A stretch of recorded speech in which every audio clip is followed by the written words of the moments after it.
안녕하세요. 로버스 법률사무소 대표 변호사 신은정입니다. 최근 부동산을 처분하려는 수요가 급증하면서 공동명의 혹은 상속받은 땅이나 건물을 처분하지 못해 재산이 묶여버린 분들의 문의가 늘어나고 있습니다. 지분만 가지고 있는데 현금화하고 싶습니다. 공동명의 건물인데 제 의사와 상관없이 계속 끌고 가야 하나요? 라는 사연들이 이어지고 있습니다.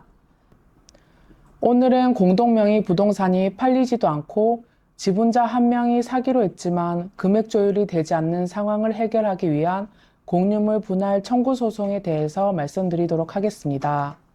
상속이나 공동투자로 부동산을 여러 명이 함께 소유하게 되면 공유자 중 단 한 명이라도 반대하는 경우에는 매매가 불가능해 이러지도 저러지도 못하는 상황에 빠지기 쉽습니다.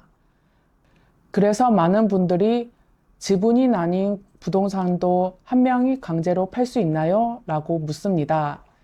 결론부터 말씀드리면 가능합니다. 우리 민법은 공유자에게 언제든지 공유관계를 끝내자고 요구할 수 있는 권리를 보장하고 있고 이를 실현하는 제도가 바로 공유물 분할 청구 소송입니다. 상대방이 동의하지 않아도 연락이 두절되어도 상관없습니다. 소송이 제기되면 연락이 두절된 사람에게도 송달이 가능하고 법원은 어떤 방식으로든 공유관계를 해소하는 판단을 내려야 합니다. 즉, 묶여있던 내 재산을 법의 힘으로 정리할 수 있는 길이 있는 것입니다. 상대방이 무작정 버틴다고 해서 내 재산권 행사를 포기할 필요는 없습니다. 공유물 분할 청구 소송은 정당한 권리 행사입니다. 아파트나 상가 같은 공동명의 건물은 물리적으로 쪼개는 것이 불가능하고 토지라 하더라도 분할하는 순간 자산 가치가 크게 떨어지는 경우라면 현물 분할은 오히려 손해가 됩니다.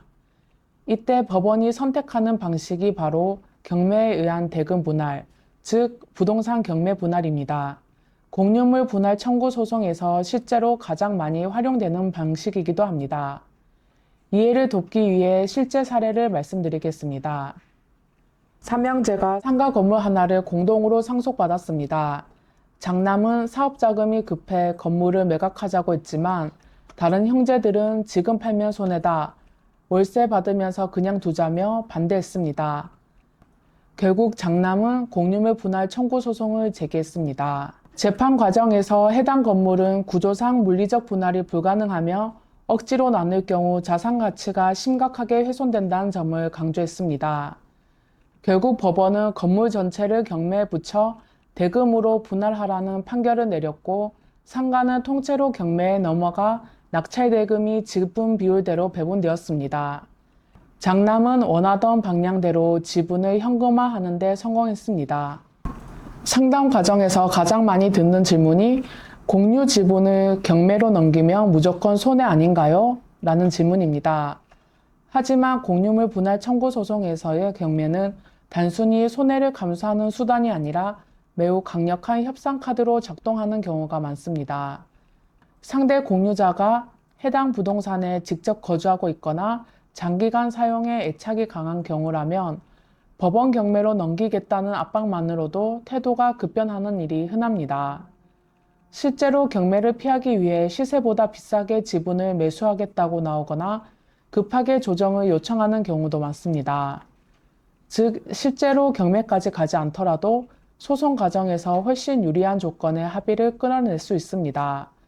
설령 경매가 진행되더라도 공유자 본인이 직접 입찰에 참여해 부동산을 단독 소유로 가져오는 선택지도 열려 있습니다. 공유물 분할 청구 소송은 단순한 부동산 소송이 아닙니다. 가족이나 형제 사이에 갈등이 얽혀 있는 경우가 많아 재산 문제와 감정 문제가 함께 충돌하는 사건이 많습니다. 따라서 단순히 지분만 정리하는 것이 아니라 앞으로의 재산권 행사와 다른 지분권자와의 관계까지 고려한 전략적인 접근이 중요합니다.